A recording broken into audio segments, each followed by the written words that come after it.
Sensitif ya.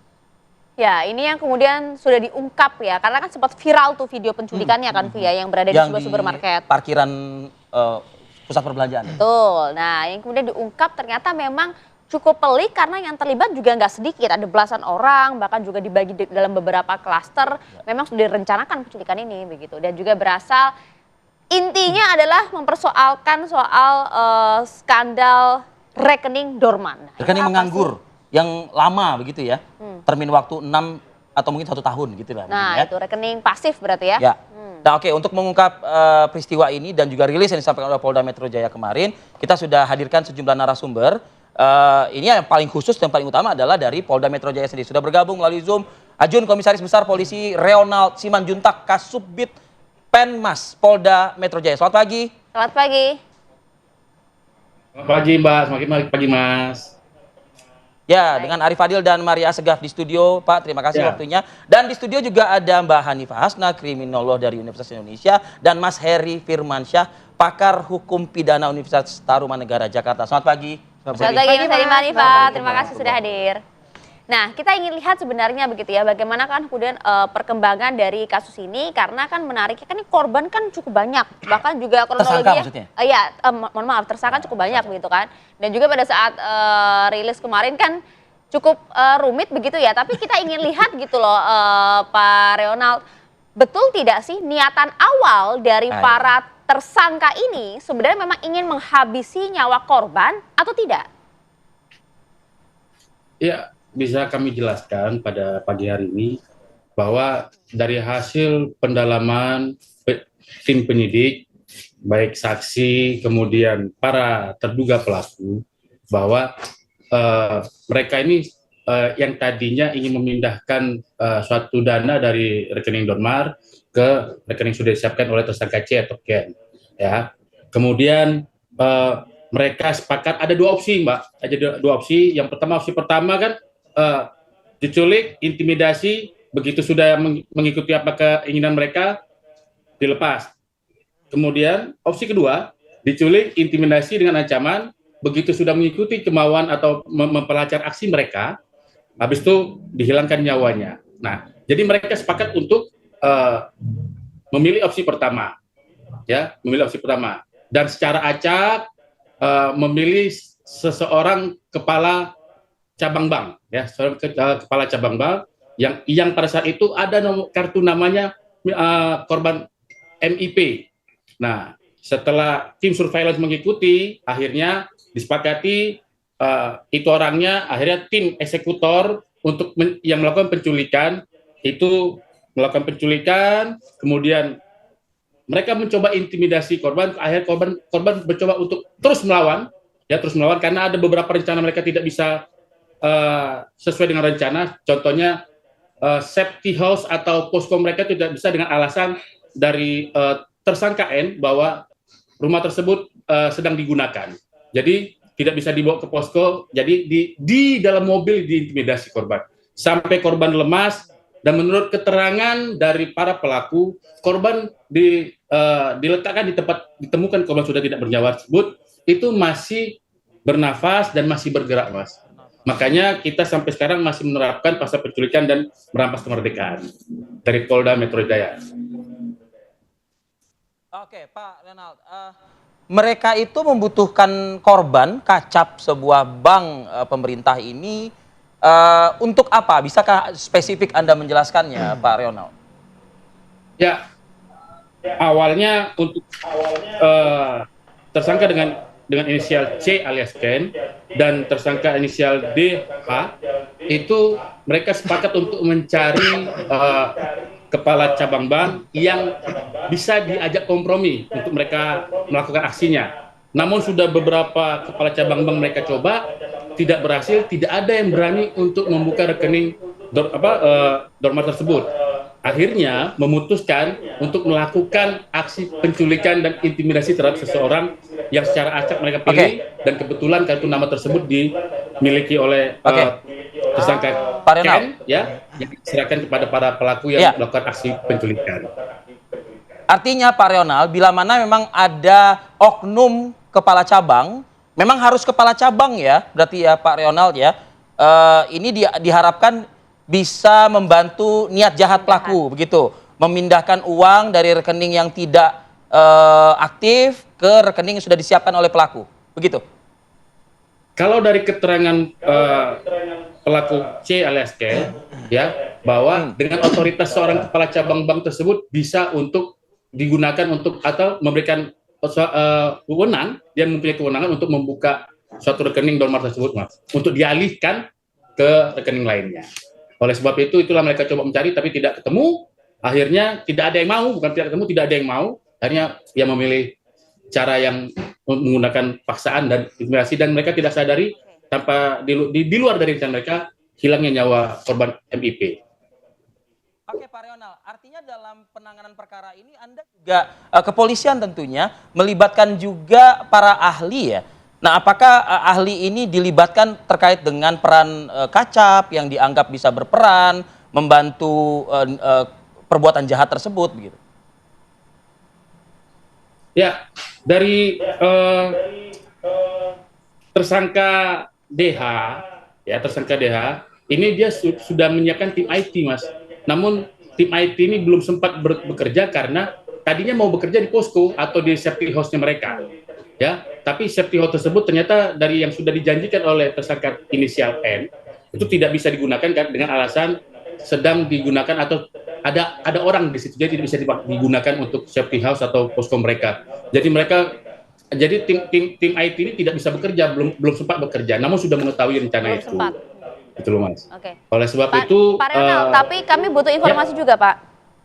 Ya, apakah sebenarnya korban ini sudah sempat bertemu dengan para pelaku belum sih sebelumnya ya, sebelum kemudian dilakukan penculikan di sebuah supermarket tersebut? ya, kalau dari dari keterangan mereka dan persesuaian dengan keterangan dengan alat bukti yang kita dapatkan, mereka itu membuntuti, melakukan survei dulu. Oh, ini yang namanya MIP, kemudian kegiatannya apa, terus di mana letak titik kelemahan untuk bisa melakukan penculikan mereka. Sudah tim surveillance sudah bisa memastikan itulah kepala cabang dengan inisial MIP, yaitu korban. Nah, baru datang tim eksekutor penculikan di situ, Mas. Jadi betul-betul terorganisir ini. Kan ada namun ada beberapa juga, rangkaian rencana mereka tidak bisa tidak sesuai dengan rencana. Ya, Pak Renal, tadi kan ada penjelasan dari Anda juga setelah melalui beberapa orang Kacap. Nah, kan gitu ya. Setelah melalui beberapa orang Kacap, artinya beberapa orang Kacap itu juga dilakukan pemantauan, penelusuran, penguntitan juga begitu? Tidak. Jadi itu tugasnya. Pendekatan yang berbeda ya? Pendekatan itu dilakukan oleh saudara DH dan CK, ya. Yang lain tidak tahu itu. Namun akhirnya mereka sudah menyerah, tidak ada kepala cabang itu yang beberapa bank yang mau. Akhirnya memutuskan untuk merekrut beberapa orang, yaitu tim. Ya, yang itu kita klaster mulai dari surveillance, klaster penculikan, klaster penganiayaan hingga hilangnya nyawa seseorang dan mastermind-nya. Oke, Pak Rional, sebelum saya ke Mas Heri dan juga Mbak Hanifah, sedikit tipis-tipis aja gitu. Itu kartu nama dapatnya dari mana ya? Kartu nama? Itu sudah dikantongi oleh saudara CRS alias Ken yang sudah ada, gitu loh, Mas. Sudah ada. Jadi diberikan apakah saudara Ken yang berstatus tersangka sudah mengenal lebih dulu dengan korban? Ya, sudah pernah ada pertemuan tapi tidak mau, gitu, Mas. Oke. Ya. Oke.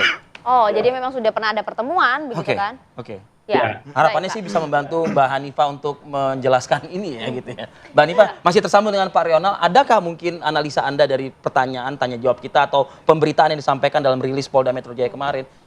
Kayak saya melihatnya begini. Kejahatan itu sepertinya terus berkembang begitu ya. Sampai mikirin rekening dorman seseorang gitu loh. Baik, sebetulnya kan gini, memang kejahatan itu kan dipelajari. Ya, dipelajari untuk mendapatkan keuntungan yang paling besar. Dan keuntungan yang singkat dan paling besar itu kebetulan uangnya ada gitu ya. Kalau kita analogikan sekarang ini, sebentar, sebelumnya saya bilang begini. Kenapa kejahatan ini kan kita lagi seru-serunya atau fokus mencari siapa pembunuhnya. Itu. Tetapi kita lupa bahwa siapa yang membuka pintu, karena analoginya begini. Misalnya nih, saya punya unit apartemen di sebuah gedung. Nah, apartemen saya ini mewah banget, isinya mewah gitu ya. Nah, ini namanya dorman dan nggak pernah saya datengin. Nah, yang tahu adalah orang di dalam gedung itu. Bisa satpam, bisa tukang sapu, atau bisa pengelola gitu kan. Nah, kondisi ini yang terjadi adalah ada orang mengintip, terus ada orang melihat bahwa oh di rumah itu ada barang-barang mewah yang harus kita kasih ke orang lain, kita pindahkan ke tempat lain. Penadah tadi itu. Dari penadah disebarkan lagi dengan ukuran yang lebih kecil. Ya. Karena dengan yang ukuran lebih kecil, ini proses untuk mencari atau melacaknya itu lebih susah. Nah, saat ini benar kita mencari siapa pelaku pembunuhan. Tapi kita lupa siapa yang membuka pintu. Membocorkan gitu. data-data Membocorkan rekening data-data itu gitu loh. Karena bagaimana orang dari luar itu tahu, berarti kan ada insider. Insidernya itu siapa? Ini yang perlu kita ketahui. Sehingga kasus ini terbuka selebar-lebarnya bahwa ada dua kelompok. Kalau kita ngomong ini organized crime, berarti organized crime ada yang dari pihak luar, ada yang pihak dari dalam. Gitu. Yang dari dalam ini siapa? Ini yang Orang dalam menjadi maksudnya, Mbak? Siapa yang bisa tahu Ya, bahwa iya. saya punya unit yang mewah? Kalau tadi dijelaskan oleh kepolisian ada tim IT. Oke. Heeh. Nah, tim IT kan disiapkan oleh Jadi- mereka. Berarti jadi kan harus ada yang bisa membuka akses Pak Mohon maaf, Bu Ronald. Hanifah. Gimana? Ya, silakan Pak Reno, silakan Salah Pak. satu nama, mohon maaf belum bisa kami sebutkan dan Pak Dir belum menyebutkan juga itu dengan inisial S yang masih kita kejar, masih kita dalami dan DPO. menurut hasil Oke. pemeriksaan dari penyidik, ya keterangan dari penyidik bahwa itu sumber tentang informasi rekening dorman tersebut dari Mr. S. Ini masih pendalaman. Belum bisa kita buka identitasnya sekarang karena masih dikhawatirkan nanti yang bersangkutan menghilangkan alat bukti atau mengaburkan atau yang bersangkutan mencoba untuk ya intinya bagaimana cara mengelabui penyidik, jadi mempersulit proses penyidikan. Demikian, Bu. Betul, betul. Dan inisial S ini artinya Pak Rional merupakan orang dalam dari bank BUMN tersebut? Sekali lagi kami belum bisa menyampaikan siapa di mana karena memang dibutuhkan dari kemarin penjelasan Pak Dir juga mohon waktu karena masih didalami ini karena identitasnya belum jelas ini. Karena mohon maaf sekali lagi saudara Ken alias C, saudara dengan inisial C alias Ken itu masih tertutup. Belum terbuka secara gamblang untuk menceritakan. Oleh sebab itu penyidik masih mencoba dengan metode pendekatan secara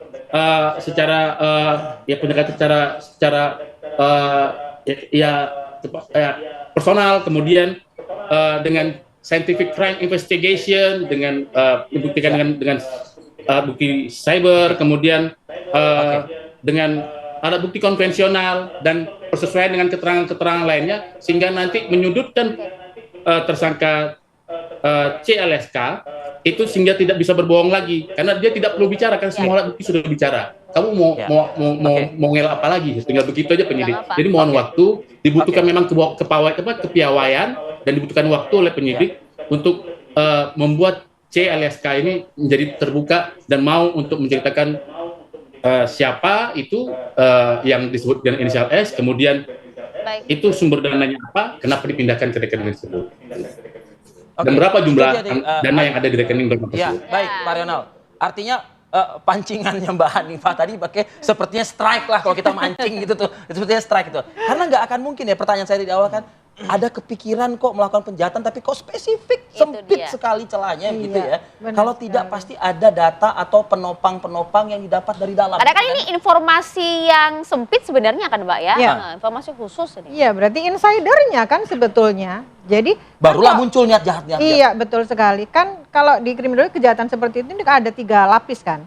Yang pertama mastermind, yang kedua adalah middleman, yang ketiga adalah hitman. Mastermind-nya ini siapa? Ini dulu nih.